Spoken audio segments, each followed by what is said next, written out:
అందరికీ వందనాలండి. మొదటి కొరింథీ పత్రిక 9వ అధ్యాయాన్ని చదువుకుందాం. నేను స్వతంత్రుడను కానా, నేను అపోస్తలుడను కానా, మన ప్రభువైన యేసును నేను చూడలేదా?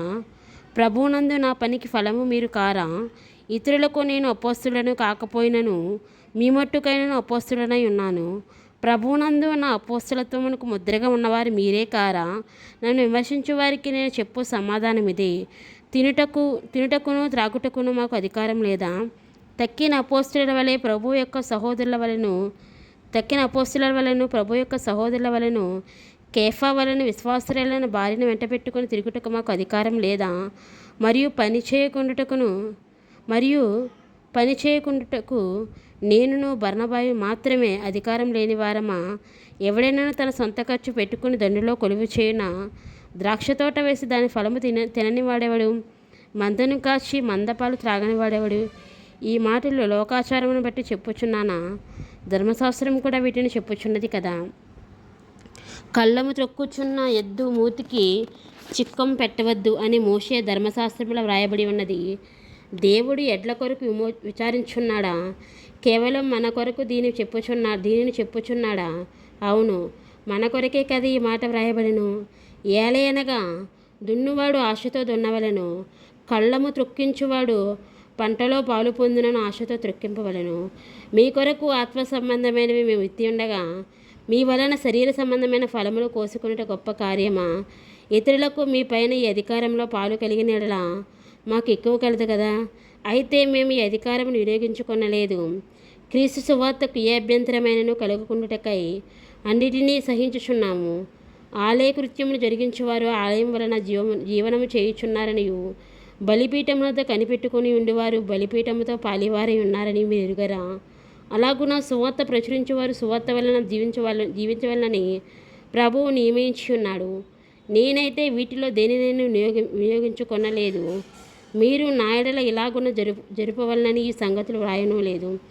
ఎవడైనా నా అతిశయమును నిరర్ధకము చేయుట కంటే నాకు మరణమే మేలు. నేను సువార్తను ప్రకటించుచున్నను, నాకు అతిశయ కారణమే లేదు.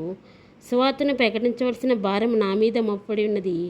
అయ్యో, నేను సువార్తను ప్రకటింపకపోయినలా నాకు శ్రమ. ఇది నేను ఇష్టపడి చేసినలా నాకు జీతము దొరుకును. ఇష్టపడకపోయిన గృహ నిర్వాహకత్వము నాకు అప్పగించబడిను.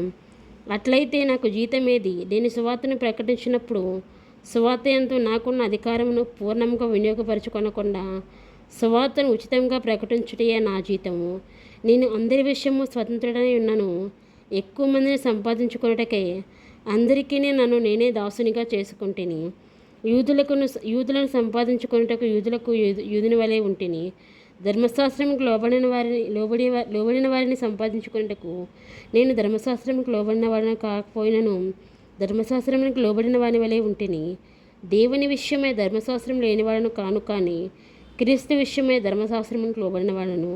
అయినను ధర్మశాస్త్రం లేని వారిని సంపాదించుకున్నటకు ధర్మశాస్త్రం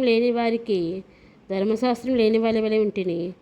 బలహీనులను సంపాదించుకున్నటకు బలహీనులకు బలహీనులనైతే ఏ విధము చేత నేను కొందరిని రక్షింపవనని అందరికీ అన్ని విధముల వాడనై ఉన్నాను. మరియు నేను సువార్తలో వారితో పాలివాడనగుటకై దాని కొరకే సమస్తమును చేయుచున్నాను.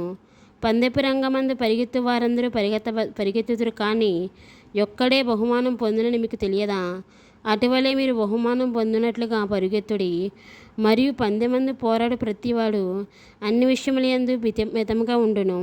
వారు క్షేమకు కిరీటమును పొందుటకును, మనమైతే అక్షయము కిరీటమును పొందుటకును మితముగా ఉన్నాము. కాబట్టి నేను గురి చూడవలనని పరిగెత్తువాడను కాను. గాలిని కొట్టినట్టు నేను పోట్లాడలేదు, కానీ ఒకవేళ ఇతరులకు ప్రకటించిన తరువాత నేనే భ్రష్టుడైపోదునేమో అని నా శరీరం నలుగొట్టి దానిని లోపరుచుకొనుచున్నాను. దేవుడు తన పరిశుద్ధమైన వాక్యం దీవించి ఆశీర్వదించును గాక. ఆమెన్. ప్రార్థన చేసుకుందామండి.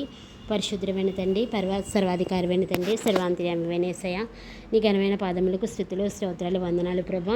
యొక్క మొదటి కొరింథీ పత్రిక 9వ అధ్యాయాన్ని ప్రభా మేము ధ్యానం చేసుకోవడానికి ఇచ్చిన గొప్ప అవకాశాన్ని బట్టి నీకే స్తుతులు స్తోత్రములు ప్రభా. అయ్యా తండ్రి, నాయన యేసయ్య, నాయన ప్రభా, మా వైపు నాయన యేసయ్య నీ వైపు చూస్తూ ప్రభా తండ్రి నాయన ముందుకు పరిగెత్తడానికి ప్రభా తండ్రి పందేపు రంగంలో ప్రభా ముందుకు సాగడానికి ప్రభా మీరు మాకు సహాయాన్ని దయచేయండి దయచేయండి ప్రభా. నీ బిడ్డలైన వారి మీద ప్రభా ఎల్లప్పుడూ నీ కృప కాపుదల నింపండి ప్రభా. వారి యొక్క అంతరంగ కోరికలను బహిరంగ కోరికలను తీర్చండి ప్రభా. నాయన ఎవరికైతే ప్రభా తండ్రి నాయన గర్భఫల దీవెన లేదో వారికి గర్భఫల దీవెనివ్వు, ఎవరికైతే ఉద్యోగ దీవెన లేదో వారికి ఉద్యోగ దీవెనివ్వు, ఎవరికైతే అప్పుల సమస్యలతో బాధపడుతూ నాయన యేసయ్యా నీకు మొరపెడుతున్నారో వారికి నైనా విడుదల దయచేయి. అన్ని విషయాలు ఎల్లప్పుడూ నైనా మీ సహాయాన్ని అందించు. మారు మనసు లేని వారికి మారు మనసు, బాప్తిష్మం లేని వారికి బాప్తిష్మాన్ని దయచేయి ప్రభా. దయచేయగల దేవుడు నీవే కదా ప్రభా. అయ్యి నీ రాకడొచ్చినప్పుడు ప్రభా ఏ ఒక్క ఆత్మ నశించిపోవడం నీకు ఇష్టం కాదు కదా ప్రభా. భూమి మీద సర్వమాని వాళ్ళ కోసం నువ్వు ప్రాణం పెట్టిన దేవుడవు కదా ప్రభా. మరి నాయన యేసయ్యా కలువరి సిలువలో కాచిన రక్తదారిలో ప్రభా ప్రతి వారిని ప్రభా తన్ని రక్షించండి ప్రభా. కరుణించండి, కాపాడండి, పాపలను క్షమించండి. నీ కృపా నీ కాపుదల నింపి నడిపించండి. దేవుడైన యేసు నామములో ప్రార్థించి స్తుతించి అడిగి వేడుకుంటున్నాం పరమ తండ్రి. ఆమేన్.